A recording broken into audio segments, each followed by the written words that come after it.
Good morning to you all. मैं स्वागत करता हूं आप सबों का मेरे YouTube channel that is biology at fingertips by Saurabh Yadav. So आज मैं कुछ नया लेके आया हूं और जो नई चीज़ मैं पढ़ाने जा रहा हूं वो क्लास 9 से रिलेटेड है और एक बड़ा इंटरेस्टिंग चैप्टर है जो क्लास 9th में दे रखा है, that is improvement in food resources. देखिए दोस्तों, जैसा कि हम जानते हैं कि फूड इज रिक्वायर्ड, चाहे कोई भी हो, चाहे एनिमल हो, चाहे हम हो, सबको क्या चाहिए? फूड।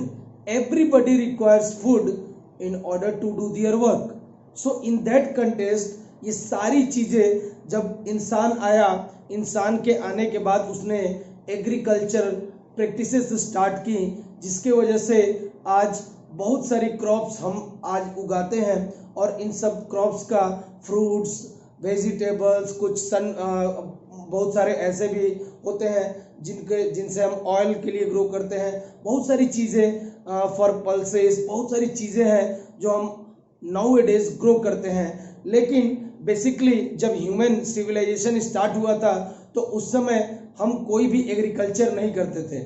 लेकिन धीरे धीरे जैसे जैसे अगर बोलें कि धीरे धीरे जैसे जैसे आपकी समानताएं बढ़ी या फिर धीरे धीरे जानकारियां बढ़ी तो लोगों ने एग्रीकल्चर स्टार्ट किया और एग्रीकल्चर को स्टार्ट करने के लगभग बोला जाता है कि आज से लगभग 10,000 साल पहले, नियर अबाउट 10,000 ईयर्स अगो पहले एग्रीकल्चर स्टार्ट हुआ था। सो उसी समय से दर बाय दर, टाइम बाय टाइम कुछ चेंजेस होते रहे और यही changes led to the development और led to the formation of a new species in case of plant also. जैसे कि हमारे अंदर में इवोल्यूशन होता है उसी तरह से प्लांट्स में भी इवोल्यूशन होता है और ये सारी चीजें हम लोग देखते हैं और सीखते हैं। तो ये पूरा चैप्टर जो है डील करेगा अबाउट द प्लांट, यानी किस तरह से आप प्लांट्स को इंप्रूव करें, और दूसरा किस तरह से हम लोग यूज करें लाइव स्टॉक की। अगर बात करें जैसे कि हमारी जो मछलियां हो गई या फिर आपके हेन हो गए, चिकन हो गए या फिर काऊ हो गए, बफेलो हो गए, किस तरह से इन सब की प्रोडक्टिविटी को इंक्रीज करना है, यही हम जानने की कोशिश करेंगे। तो दोस्तों स्टार्ट करते हैं, that is improvement in food resources. It is an important chapter of class 9th। Note down, class 9th। So दोस्तों, क्यों चाहिए हमें फूड? क्यों चाहिए? Why we require the food? तो जैसे ही आपसे कोई पूछता है कि फूड क्यों चाहिए तो आप बोलोगे सर मैं बोल रहा हूं, मैं डांस कर रहा हूं, मैं नाच रहा हूं, मैं गा रहा हूं, कुछ भी करूंगा, उसके लिए क्या चाहिए? एनर्जी। और ये एनर्जी आपको कहां से मिलती है?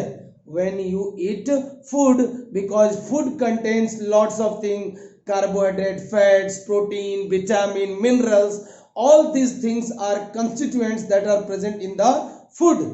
तो ये सारी चीजें आपको कब मिलेंगी? जब आप फूड खाओगे। तो प्रोटीन, जैसे आपने सुना होगा कि protein is the building block of the body, यानी अगर बॉडी को बिल्डअप करना है तो प्रोटीन खाना पड़ेगा। कार्बोहाइड्रेट, फैट्स, ये सारी चीजें जो आपके मेटाबॉलिज्म में हेल्प करती हैं। So why food is required? So basic definition is that food is the basic need for all living organism. सो जितने भी लिविंग ऑर्गेनिज्म होंगे, नॉन लिविंग की बात नहीं कर रहा हूं। अब ये बोर्ड को मैं चलूं, लो पानी पी लो, ये कर लो खाना खा लो ग्लूकोज ले लो, बोर्ड लेगा क्या? नहीं, बिकॉज ये नॉन लिविंग है। So food is the basic need for all living organism. Because why food is required? Because food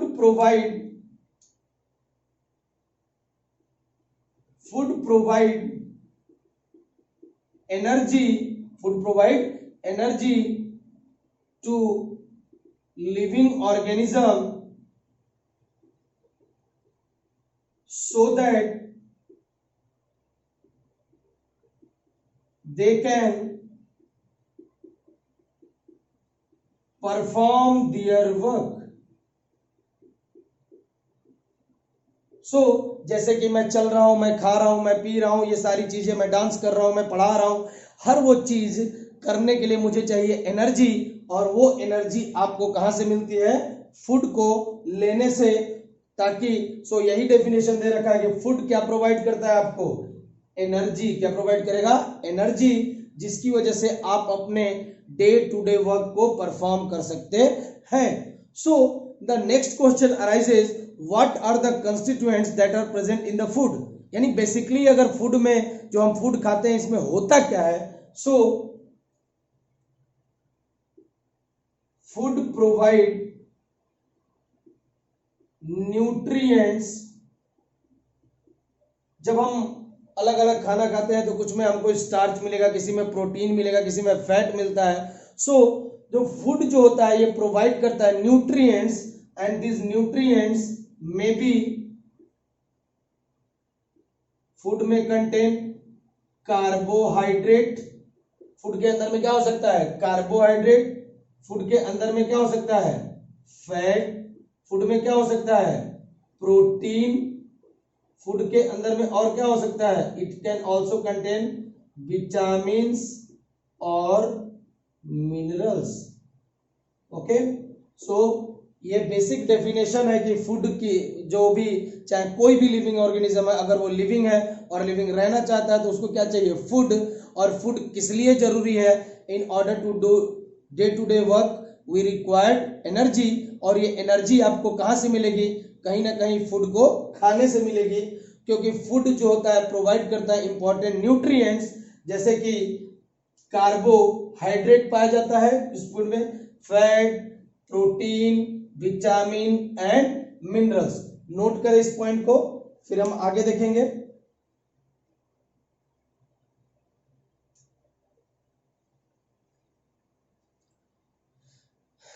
चलिए, अब अगर आगे बात करें कि भैया ये फूड जो होता है मिलता कहां से है, from where we get the food, तो अपनी सराउंडिंग में देख के बताओगे। देखो, सुबह सुबह मम्मी या पापा कोई ना कोई दूध लेने जाता है, जाता ही होगा, ऑब्वियस सी बात है, डेफिनेटली। तो दूध कहां से मिलता है? ऑब्वियस सी बात है, काऊ, बफेलो। कई लोग बकरी के भी दूध पीते हैं, don't very. Cow, buffalo, basically अगर बात करें तो क्या है? एनिमल है या प्लांट है? ऑब्वियस एनिमल है। तो हम लोग काऊ बफेलो को रियर करते हैं, यानी कि पालते हैं फॉर आवर ओन यूज, हमारे यूज के लिए। तो ये ना समझिएगा कि फूड केवल प्लांट से मिलता है, फूड आपको एनिमल से भी मिल सकता है। फॉर एग्जाम्पल, अगर मन किया मुझे आज मटन खाना है, मीट खाना है, तो आप जाओगे एक मुर्गे को काट के ले आओगे। दिस मीन्स क्या है कि animal can also be used as food, no doubt. Plant तो है ही, तो what is the basic source of food? तो दो चीजें हो सकती हैं, या तो एग्रीकल्चर करें, जो प्लांट उगाएं, उससे आपको क्या मिलेगा? फल मिलेगा, ग्रेन्स मिलेंगे, ये सारी चीजें मिलेंगी। या दूसरा, किसी न किसी एनिमल को पालें, जिससे आपको क्या मिलेगा? दूध मिलेगा, मीट मिलेगा, अंडा मिलेगा, हेन की अगर बात कर लें। What are the source of food? तो अगर बात करें कि सोर्स ऑफ फूड क्या हो सकता है, तो या तो एग्रीकल्चर की बात कर लें, जहां पे हम लोग किसको उगाएंगे? प्लांट्स को। तो बहुत सारे प्लांट्स होते हैं जो आपको क्या प्रोवाइड करेंगे? ग्रेन्स, फ्रूट यानी फल, और आपको अनाज देंगे। और दूसरा, हम लोग अगर बात करें एनिमल हस्बेंड्री, यानी एनिमल हस्बेंड्री वो जगह है जहां हम लोग किसको? जानवरों को पालते हैं, रियर करते हैं, मैनेज करते हैं, ताकि वो हमारे यूज में आ सके। तो उसको बोलते हैं एनिमल हस्बेंड्री, जहां हम लाइव स्टॉक यानी कि लिविंग एनिमल को प्रिजर्व करते हैं, उनको रखते हैं, रियर करते हैं, ताकि वो हमारे किसी यूज में आ सके। सोर्स ऑफ फूड दो हो सकते हैं, या तो एक प्लांट हो जाएगा या फिर एनिमल्स हो जाएंगे, जहां से आपको फूड मिल सकता है। तो एक बेसिक डेफिनेशन देख लेते हैं। अगर बात करें एग्रीकल्चर की,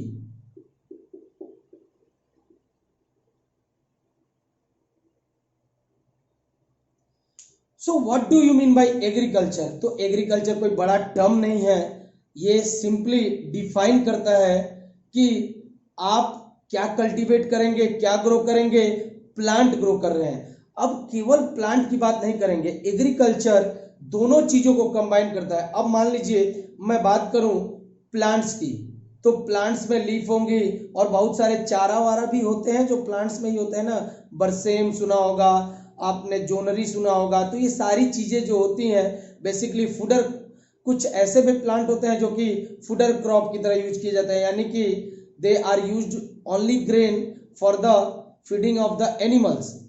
तो एग्रीकल्चर में पूरी चीज आ जाएगी जहां पे आप प्लांट्स को कल्टीवेट कर रहे हैं और साथ साथ में एनिमल्स को भी रख रहे हैं, बिकॉज भैया एनिमल भी क्या खाएगा, प्लांट ही खाता है कि नहीं है, भूसा ही खाएगा ना।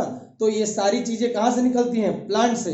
तो जब कभी भी आप बात करेंगे एग्रीकल्चर की तो ये ब्रॉड मीनिंग होगी, जिसमें ये एक साइंस होती है, the science that deals with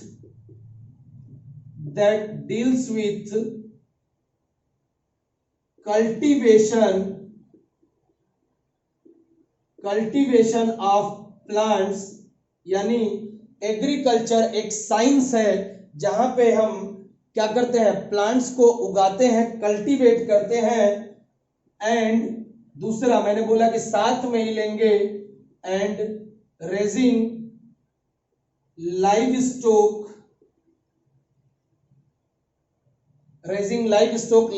का मतलब क्या होगा, जो लिविंग एनिमल्स होते हैं, जैसे कि हेन हो गया, जैसे मुर्गी हो गई, मुर्गा हो गया, फिर आपका क्या हो गया, काऊ हो गई, बफेलो हो गई, गोट हो गई, sometime duck can also be used, geese हो गई, तो बर्ड्स का भी यूज किया जाता है। तो एग्रीकल्चर अब एक साइंस है जो कि डील करती है with the cultivation of plant and raising live stock, जहां पे आप लोग लिविंग एनिमल्स को उगाते हैं, या उगाते तो नहीं है, लिविंग एनिमल्स को क्या करते हैं, पालते हैं। Okay, for human use is called agriculture. इसी को क्या कहते हैं हम लोग, एग्रीकल्चर। ओके, सो नोट डाउन करें इस पॉइंट को, बड़ा ही इंपॉर्टेंट पॉइंट है, क्योंकि एग्रीकल्चर सब लोग समझते हैं कि केवल it deals with the production of plant, नहीं, एग्रीकल्चर एक साइंस है जो कि डील करता है with the cultivation of crop, और वहीं पे आसपास में हम लोग लाइव स्टॉक को ग्रो करते हैं फॉर ह्यूमन यूज के लिए, that is called as agriculture. Note this point.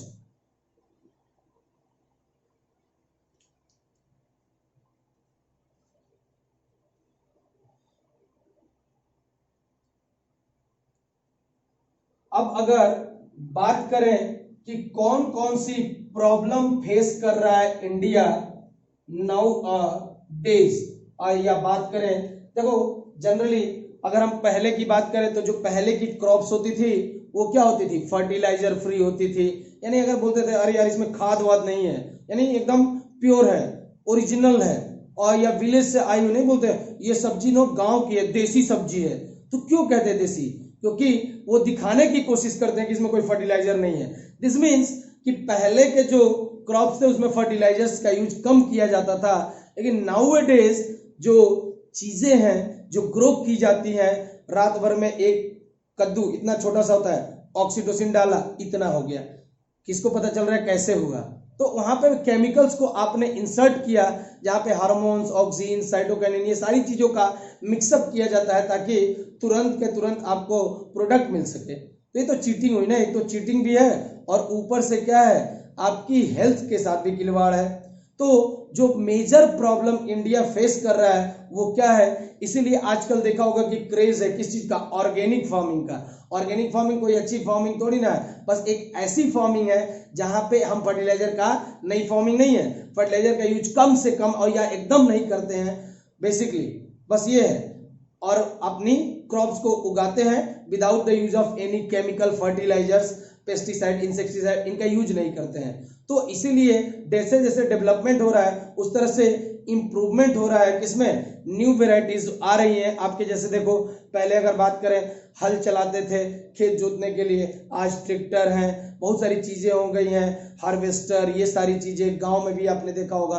तो ये चीजें धीरे धीरे क्या हो रही है, इंप्रूव हो रही है। पहले बैलों का सहारा लेना पड़ता था धान को वो करने के लिए या फिर ओसाने के लिए, किसी भी चीज के लिए, लेकिन now it is new techniques have been employed in agriculture, जिसकी वजह से अब बहुत ज्यादा प्रोडक्शन बढ़ रहा है। तो प्रॉब्लम क्या है वो देखते हैं। What is the problem in India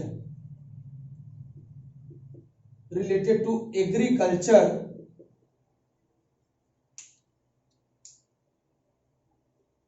As we know that India is an agricultural country, but still lacking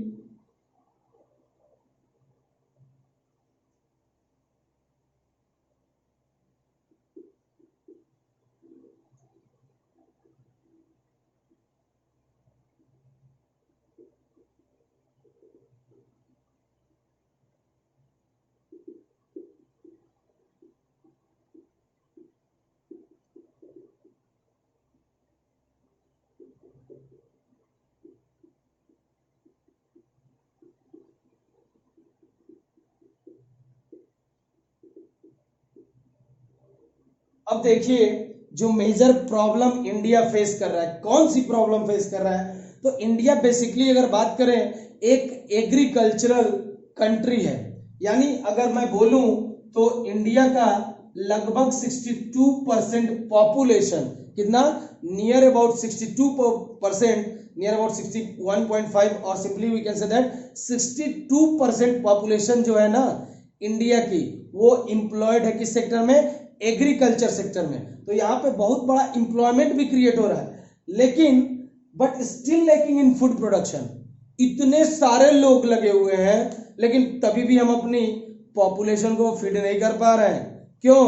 क्योंकि हम दो हमारे दो पे हम ध्यान नहीं देते हैं, हम दो हमारे 13-14 नहीं, इट्स जोक्स अपार्ट, क्योंकि यहाँ पे पॉपुलेशन दिन पर दिन इंक्रीज होती जा रही है। अब आप बताइए, जैसे मैं हूं तो मेरे दो भाई हैं, सपोज कर लीजिए। अब मान लीजिए उनके 2 बच्चे हुए, दूसरे वाले के 2 बच्चे, मेरे 3। तो जैसे जैसे पॉपुलेशन इंक्रीज होगी हम लोग एक घर में एडजस्ट नहीं कर पाएंगे, फिर वो दूसरा घर बनाएगा, दूसरा भाई दूसरा, और तीसरा, यानी सबके अपने अपने घर बनेंगे। तो बेटा ये बताइए, घर क्या आसमान में बनेंगे? नहीं ना, घर कहां बनेंगे, लैंड के ऊपर बनेंगे। तो लैंड एरिया धीरे धीरे क्या हो रहा है, कम होता जा रहा है। As a result of this भैया प्रोडक्शन भी कम होगा कि ज्यादा होगा, ऑब्वियसली कम होता जाएगा। तो जो मेजर प्रॉब्लम इंडिया फेस कर रहा है वो है आपका इंक्रीजिंग पॉपुलेशन। क्यों? क्योंकि पॉपुलेशन दिन दनादन बढ़ रही है लेकिन हम प्रोडक्शन की रेट को बढ़ा नहीं पा रहे हैं। तो इसके सॉल्यूशन क्या हो सकते हैं भैया, देखते हैं।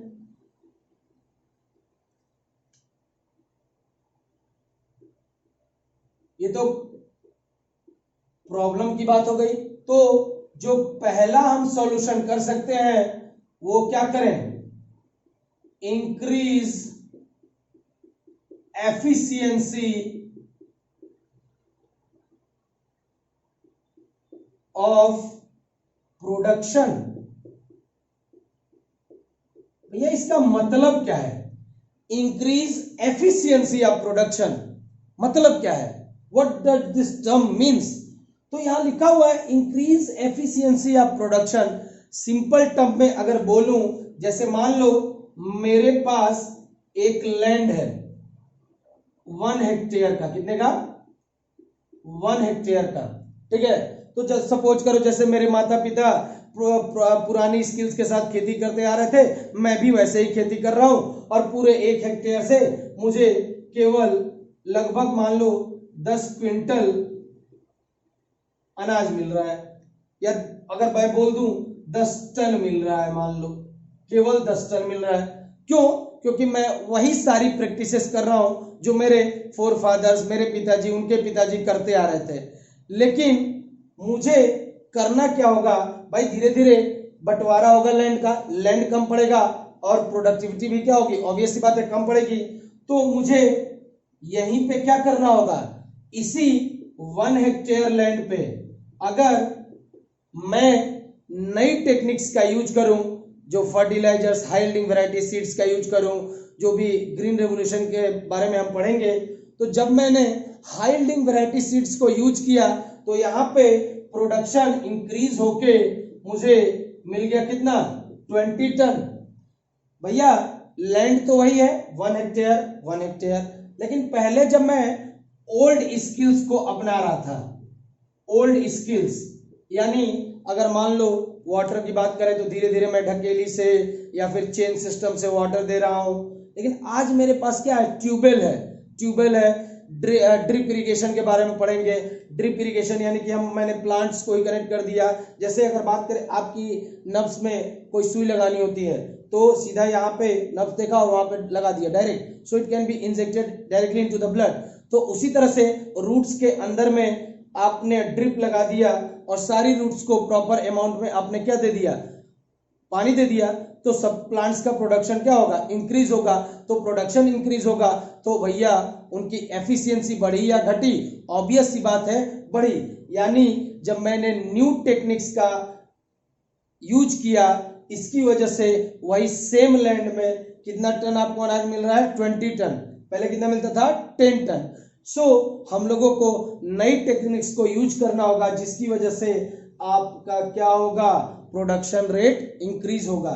This term means that increase efficiency of production. Okay, second that is excess of food to people who live in food desert। Simply अगर बात करें अर्बन नेबरहुड्स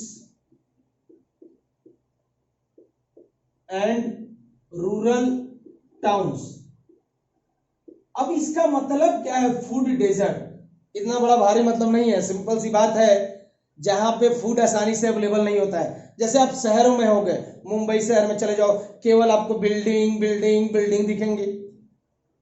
तो ये बताइए, बहुत दूर तक आपको कुछ नहीं, कोई भी खाली लैंड तक नहीं दिखेगा। यानी वहां पे जो फूड आता होगा बेसिकली आता कहां से होगा, ऑब्वियस सी बात है, फ्रॉम विलेज। ओके, सो जो कह रहा है कि अर्बन नेबरहुड्स, जो कि अर्बन एरियाज हैं, वहां पे फूड की क्या होती है, स्कैर्सिटी होती है। या रूरल टाउन्स, जो आसपास के टाउन होते हैं, वहां भी क्या होती है, शहर या कस्बा अगर बोल लें, वहां पे भी फूड आपको अवेलेबल नहीं होगा। लेकिन जैसे ही आप विलेज जाओगे, विलेज में क्या होती है, बहुत सारे प्लांट्स होंगे, बहुत सारी सब्जियां देखने को मिलेंगी, बहुत सारे आपको लाइव स्टॉक देखने को मिलेगा, यानी काऊ, बफेलो, गोट, हेन, ये सारी चीजें भी आपको देखने को मिल सकती हैं। यानी अगर बात करें तो लिख रहा है access of food to the people who live in food desert. यानी जो ये फूड हम लोग जो विलेजर्स उगाते हैं, इनको कहाँ पहुंचाने की जरूरत है, अपने आसपास के अर्बन इलाकेज में और या फिर रूरल टाउन इलाके में, जहाँ पे अगर मैं बोलूं सिंपली किसान है तो वो सारी चीजें प्रोवाइड करेगा ताकि उसे अच्छे पैसे मिले। और भैया जो अर्बन पीपल होते हैं वो तो खुद ग्रो नहीं कर सकते हैं, तो उनको आसानी से क्या मिलेगा, protein, vitamins, minerals, fat, carbohydrate, ये आसानी से वो ले सकते हैं। ठीक है, सो हमको फूड की सप्लाई करनी होगी to the neighbourhood urban areas और the rural towns. The third one that is people should have enough money to buy food।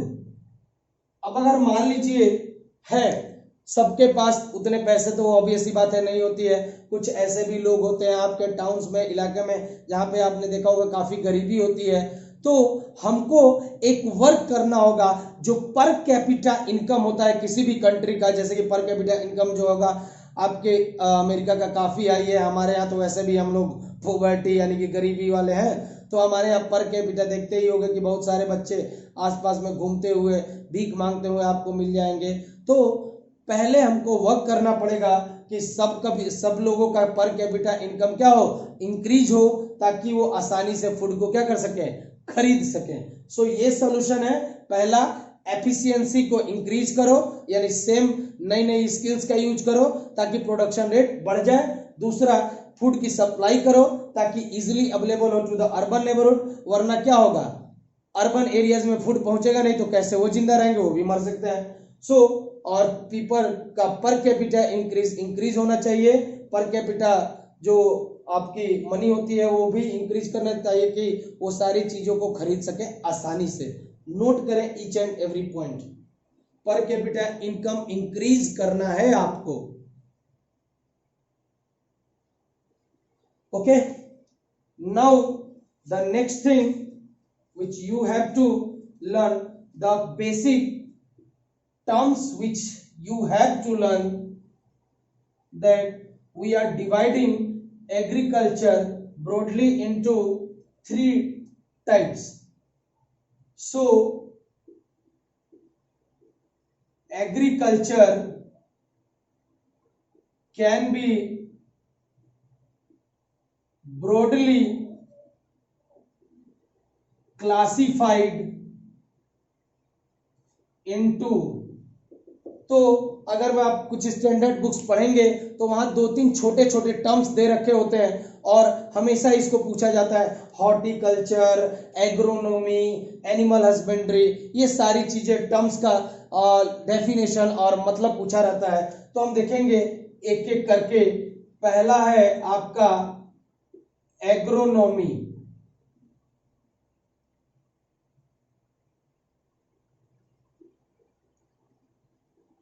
Agronomy, ठीक है।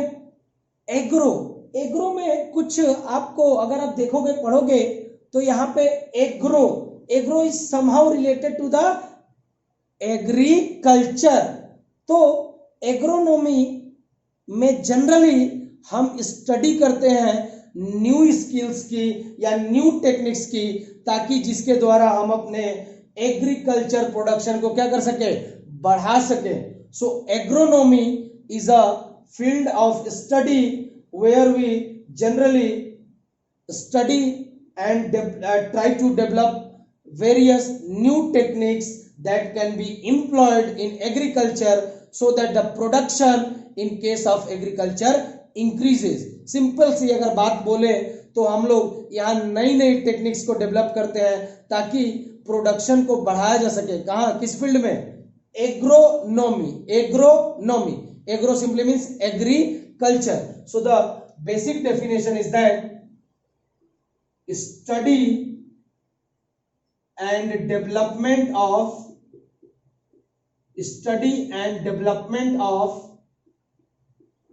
techniques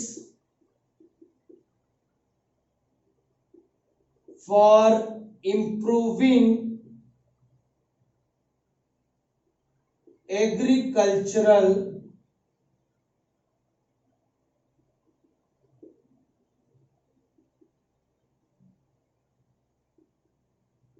practices। सो यहाँ पे हम बहुत सारी चीजों को पढ़ते हैं और डेवलप करते हैं नई नई टेक्निक्स, ताकि हम लोग अपनी एग्रीकल्चर प्रैक्टिसेस को क्या कर सके, इम्प्रूव कर सके, ताकि प्रोडक्शन जो हो वो इंक्रीज हो सके। क्योंकि मुझे करना क्या है, एफिशिएंसी को बढ़ाना है। और एफिशिएंसी कब बढ़ेगी, जब हम नई नई चीजें सीखेंगे, उसको अप्लाई करेंगे in the field of agriculture. So agronomy is basically study and development of techniques for improving agricultural practices. इसके अंदर में आप पढ़ेंगे बहुत सारी ड्रिप इरिगेशन, स्प्रिंकल इरिगेशन, बहुत सारे मोड्स किए जाते हैं जिसके द्वारा हम क्या कर सकते हैं, प्रोडक्शन की रेट को इंक्रीज कर सकते हैं। Okay, Then the second thing which is frequently asked, that is horticulture. ये भी टर्म काफी बार पूछ लिया जाता है। तो बेसिकली हॉर्टिकल्चर कुछ है नहीं, यहाँ पे हम लोग क्या करते हैं, कल्टीवेट करते हैं तीन चीजों को, या तो फ्रूट को, या तो वेजिटेबल को, या फिर ऑर्नामेंटल प्लांट्स। ऑर्नामेंटल प्लांट्स की बात करें, शादियों में देखा होगा अच्छे अच्छे प्लांट्स की सजावट की जाती है ना। That plant is basically known as ornamental plants, जो कि आपके शादियों के मंडप सजाने में, या फिर देखो कई लोग मरते हैं वहां भी सजाते हैं, नो डाउट। लेकिन अगर बात करें तो शुभ बात करते हैं, तो आपकी जो फंक्शंस होते हैं जहाँ पे आपके फ्लावर्स का यूज किया जाता है, और फ्लावर्स का यूज किया जाता है, जैसे बुके देते हैं, आप भी तो देते होगे, don't worry about all this thing. तो जहां कहीं भी हम लोग प्लांट्स को ग्रो किया जाता है, किसके लिए, फ्रूट के लिए, वेजिटेबल के लिए, और ऑर्नामेंटल प्लांट्स की तरह, उन्हीं को क्या, इस फील्ड ऑफ स्टडी और इसको हम लोग बोलते हैं हॉर्टिकल्चर। सो जहां पे कल्टीवेशन होगा, कल्टीवेशन ऑफ फ्रूट्स, पहला होगा फ्रूट का कल्टीवेशन, कॉमा वेजिटेबल का कल्टीवेशन, कॉमा ऑर्नामेंटल प्लांट्स का कल्टीवेशन। तो जब कभी भी हम लोग पौधों को उगाते हैं, बेसिकली किस चीज के लिए, उनके फल के लिए, उनसे सब्जियां गेन करने के लिए, या फिर उनसे ऑर्नामेंटल प्लांट्स यानी कि बुके तैयार करने के लिए, शादियों का मंडप तैयार करने के लिए। So there are so many plants can be used as a ornamental plants. So ये पूरी चीज को ही क्या बोलते हैं, horticulture. No doubt horticulture is basically cultivation of fruit, vegetable and ornamental plants. The last term which is frequently asked, that is called as animal husbandry.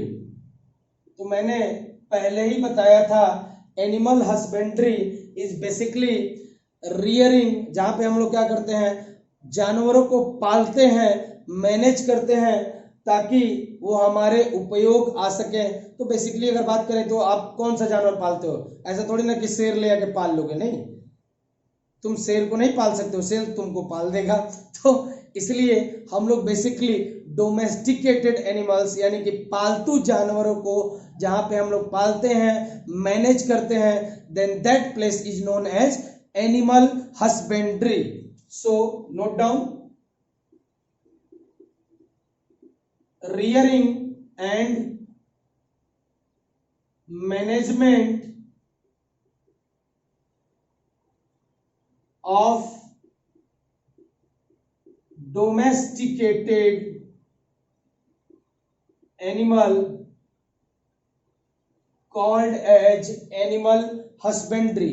For example की अगर बात करें तो हम लोग किसको पालते हैं, काऊ को, बफेलो को, गोट को। अब अगर बात कर लें और किसको पाल सकते हैं, या डक को, गीज को, एटसेट्रा लिख लीजिएगा, हेन को भी लिख सकते हैं आप लोग।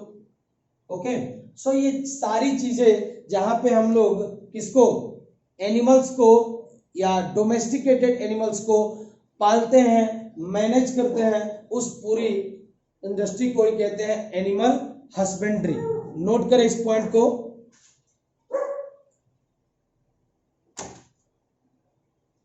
तो ये था आज का बेसिक लेक्चर, जिसमें हमने पढ़ा simple terms for the improvement of food resources की फूड की जरूरत क्यों पड़ती है, कौन कौन से चीजें आपको प्रोवाइड होंगी जब आप कोई भी फूड खाते हो।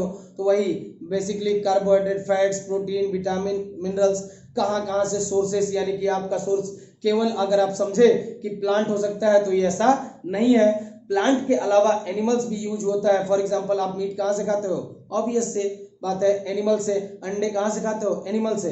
तो ये सारी चीजें जैसे बेसिक टर्म्स थे, जैसे हॉर्टिकल्चर किसे कहते हैं, एग्रोनॉमी किसे कहते हैं, फिर आपका एनिमल हस्बेंड्री किसे कहते हैं, ये सारी चीजें मैंने समझाने की कोशिश की है।